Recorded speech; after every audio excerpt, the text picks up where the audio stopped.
your host, Anna Danino, and welcome to episode 27 of the Crime Bistro podcast.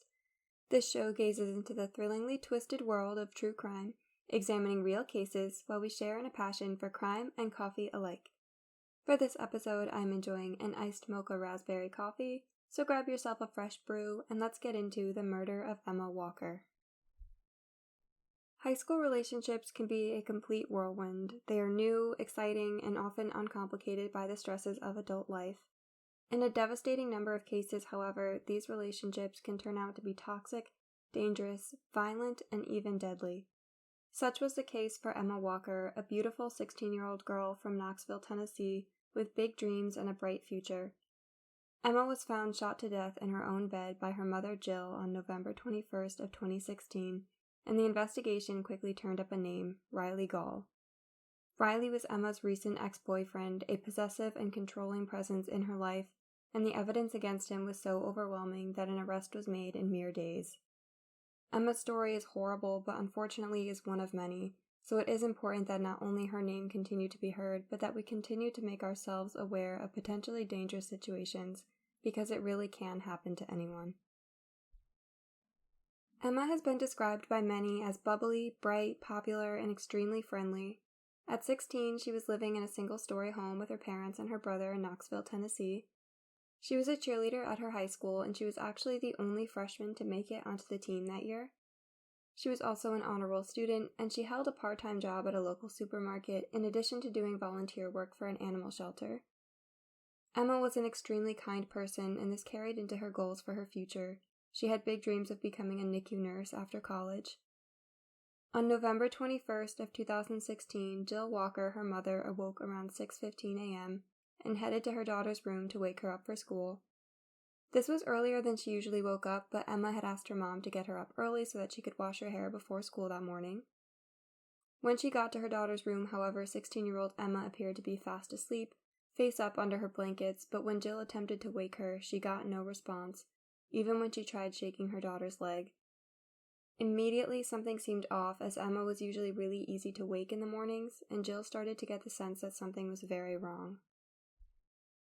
She reached to check for Emma's pulse on her neck, but didn't feel anything, and immediately got on the phone with 911. This sort of medical emergency seemed completely out of the blue, and there wasn't anything immediately visible that would indicate what had happened to Emma in her room. In an episode of 2020 that reported on this case, Shot in the Dark, one of the responding officers to the scene said that the situation was tagged as a possible suicide when they did respond, but there's not much to indicate why they would think this other than just the lack of visible evidence of an intruder or an attack. Officers could, at first, find only a small amount of blood on Emma's pillow, until they noticed something much more alarming. A small bullet hole in the wall next to Emma's bed, really close to her pillow. Looking closer at Emma's body revealed that there was a bullet wound behind her left ear. This was a wound that would have caused her to die instantly.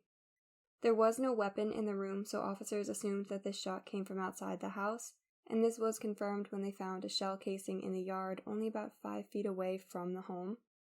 Further searching revealed another shell casing as well as a live round, and knowing then that 2 shots had been fired, officers found another bullet hole in Emma's room. This bullet had been fired from a different location, through a different wall, and was found lodged inside of her pillow. Emma's room had 2 exterior walls, and bullets had come through both of them, but both rounds were fired at the same place, at her bed. They were also fired at the same height, so investigators could assume that both shots had been fired by the same person.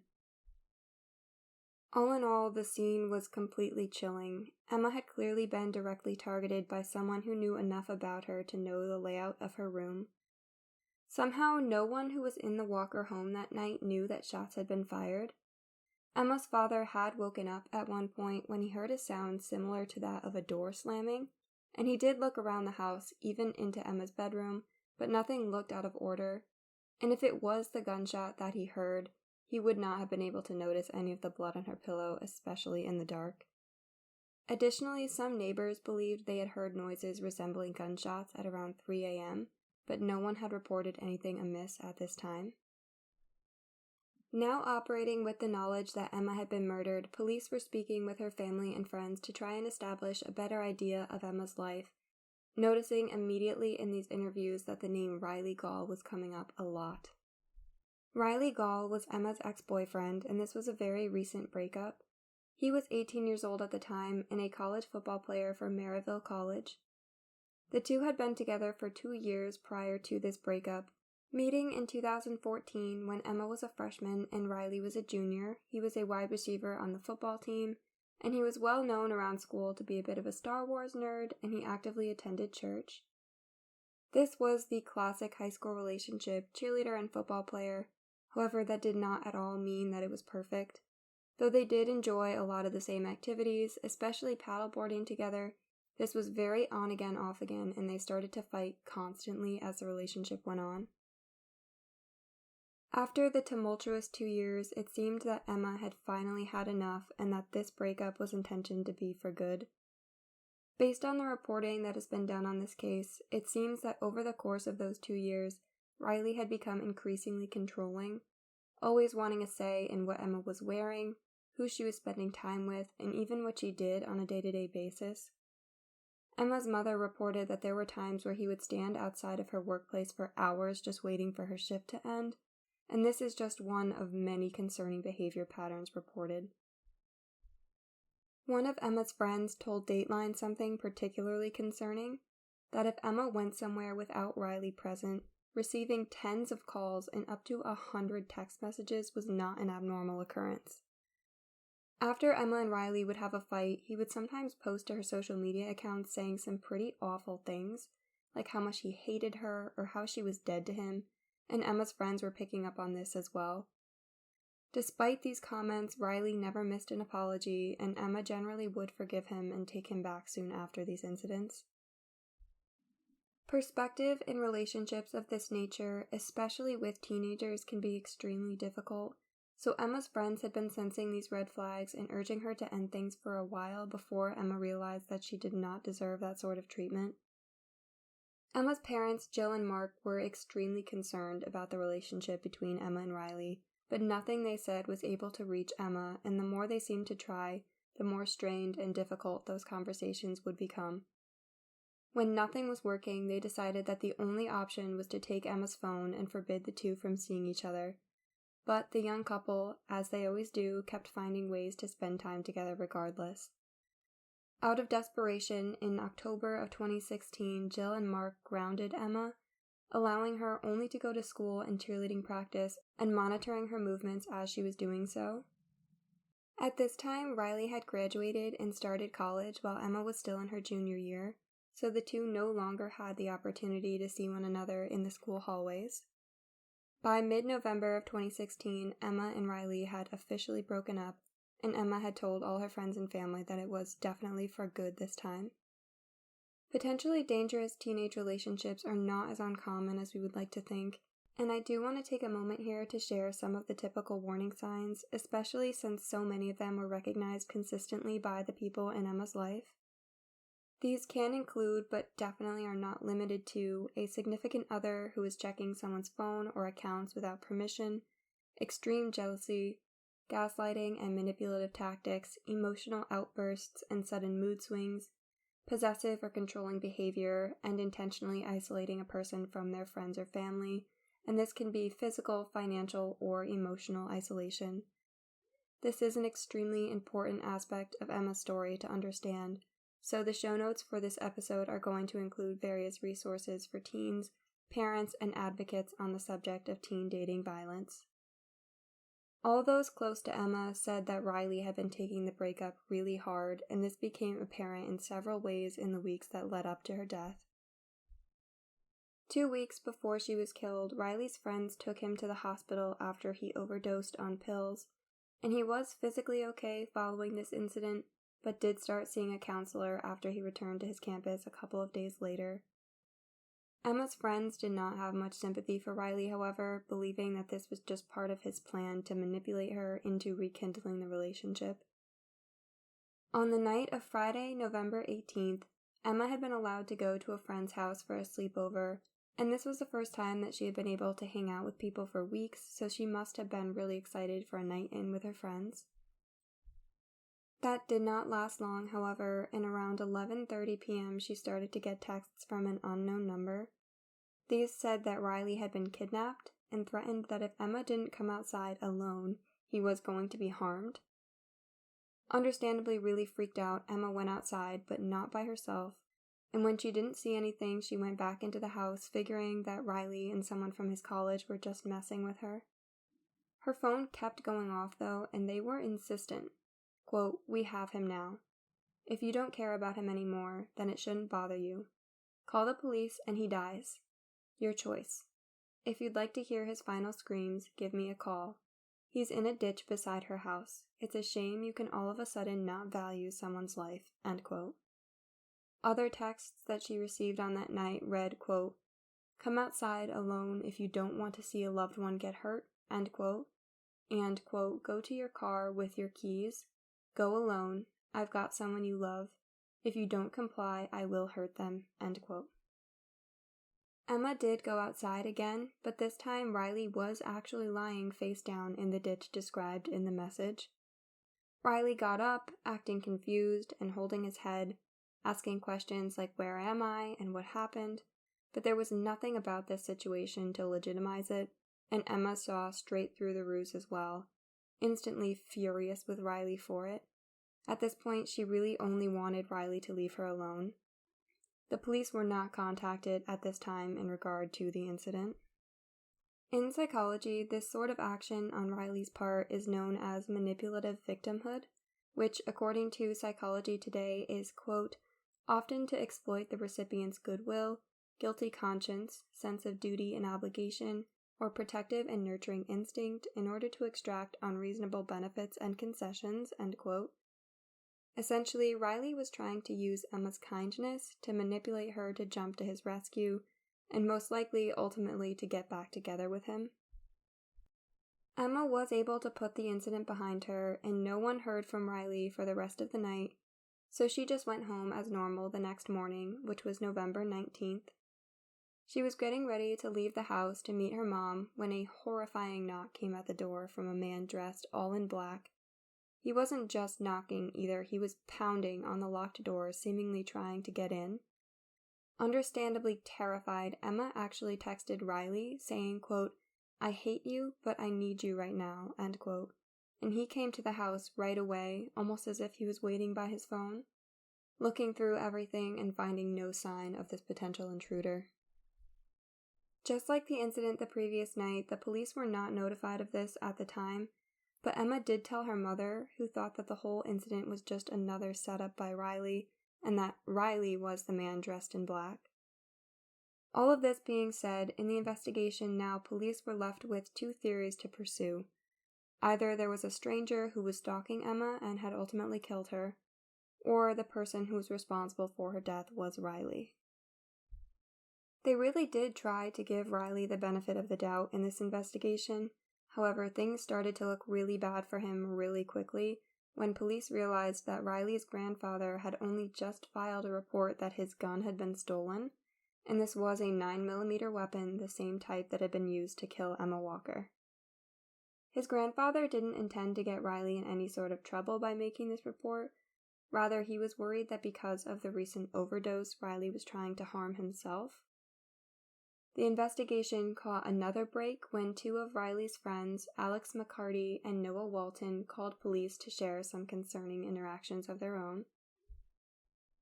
Alex claimed that Riley had shown him this stolen gun, saying that he needed it for protection because someone was after him and Emma, while Noah said that Riley had called him to ask him how to remove fingerprints from a gun.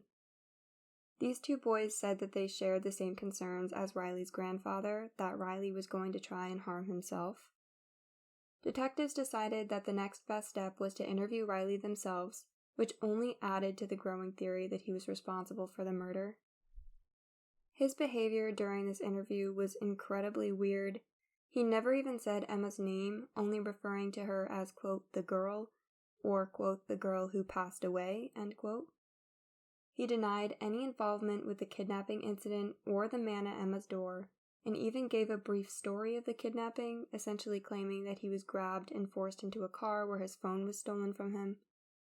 He said that he had really been trying to get in touch with Emma over that weekend, but she was ignoring all of his attempts, so he tried using a friend's phone to contact her on Sunday night, and this was the night before her body was discovered in bed. From his account, Emma told him to stop calling and then blocked the friend's number as well. Riley denied stealing the gun, and even when the detectives tell him about the calls that they had received from Alex and Noah, he claimed that he had never showed Alex any gun and he had no idea why he would say something like that, and that he had asked Noah about the fingerprints because his roommate wanted to know. His alibi wasn't very convincing either, and his claim was that he had spent Sunday night into Monday morning on campus, besides a short visit to his grandparents' home in Knoxville. He logged into his school account from his grandparents and then drove right back to school, only to sit in front of the athletics building in his car for hours just looking at photos of him and Emma. He said, quote, "I sat in the parking lot outside of the athletic center, just sat there for about 2 to 3 hours, and just looking at pictures of us and stuff like that. I sent her a text at 12:55. I just told her how much I loved her and that I was sorry she didn't want what we had anymore, and she was going to do great things in the future. And that is why I was going to leave her alone after that. I fell asleep around then, and so I woke up to the call about what happened," end quote. Convenient, right? He does seem to change this story too a little bit later on, saying that he went to his dorm room at 4:30 a.m. to sleep until morning. Phone records from that night, however, gave Riley away almost immediately and showed that he was in Knoxville from 12:30 a.m. to 3:45 a.m. on November 21st when Emma was killed. With suspicions now higher than ever, police honed in on their search for the gun that they believed Riley had stolen. They didn't have enough evidence to hold him without the murder weapon, so all they could do for the moment was keep an eye on Riley's activity. On Tuesday, November 22nd, Alex and Noah, Riley's friends, reached out again. This time they told police that Riley still had the gun, and that he had told them that he needed to get rid of it. Riley had tried to convince his friends that he hadn't hurt Emma with the gun, but that he was concerned police would be able to implicate him for the murder if they found it, but no one was really believing anything that Riley was saying at this point. That evening, police set up a bit of a sting investigation with Alex and Noah, giving them microphones and a video camera that was hidden in a key fob before they went to meet Riley. They invited Riley over, and they did talk about the murder for a while, reassuring Riley that they knew he was innocent, and Riley asked them to help him get rid of the gun at the Bluffs.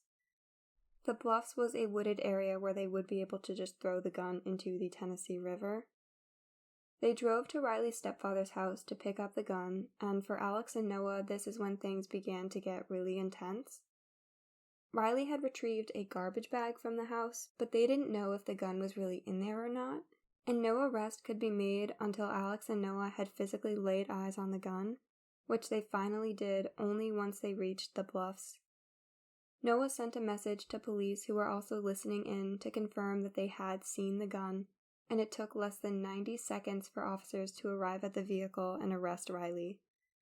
A search of this garbage bag provided further damning evidence against Riley: gloves, black clothes, and sneakers blacked out with duct tape, and police now assume that these were the clothing items that Riley was wearing when he went to knock on Emma's door to scare her.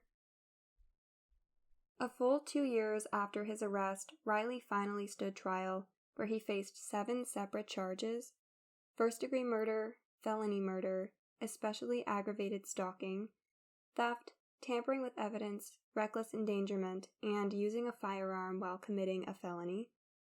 He pleaded not guilty, but the defense took a bizarre angle once the trial actually began. They decided to admit that Riley had fired the gun at Emma, but they claimed that he had never intended to hit her, essentially trying to change the nature of the crime from first-degree murder to reckless homicide. Riley said that he was trying to scare her into calling him for help so that he could play the hero in this situation for Emma, claiming that he didn't even know the bullets would go through the wall. And this doesn't actually seem all that unbelievable considering his behavior before her death, but at the same time it would be an incredibly stupid mistake to underestimate the firing power of a gun pointed directly at somebody's bed. The prosecution told a different story entirely, believing that Riley wanted Emma dead, and that he went to her house with that intention in mind. They argued that his anger over the relationship ending, as well as Emma blocking his number and refusing to speak with him anymore, was just too much for Riley to bear. Essentially, if he couldn't have her, no one could. The jury had no sympathy for Riley and only deliberated for 4 hours before returning a guilty verdict on all charges, and Riley was sentenced to life in prison, the automatic sentence in Tennessee for a first-degree murder conviction, with 51 years before the possibility of parole. During sentencing, he said to Emma's parents, quote, "I'm sorry I took Emma away from you, that I robbed you of the experience of watching your daughter grow up. What I can do is tell the truth about that night. I wanted to scare her. I never meant to take Emma's life. Again, I'm sorry," end quote. And today, Riley is still incarcerated at the Northwest Correctional Complex in Tiptonville, Tennessee. Emma Walker's life was tragically cut short at the hands of a boy who she had loved, and her story, devastatingly, may be closer to home for each of us than you might think. According to the Guidance Center, nearly 1 in 3 teenage relationships are characterized as either unhealthy or violent, due in large part to their still developing emotional and mental maturities. Teenagers especially seem to be vulnerable to manipulation, and teen dating violence can leave a lasting impact on overall health, opportunity, and well-being. Emma deserved the chance to chase after her ambitions, to enjoy the rest of her years with her friends and family, and yet it was all taken from her in a single senseless act. Though justice has been served in her case, this is one such instance when real closure is not really attainable, and all we can do is look to those around us who may need support and offer every help that we can, and hopefully fewer stories will end so tragically.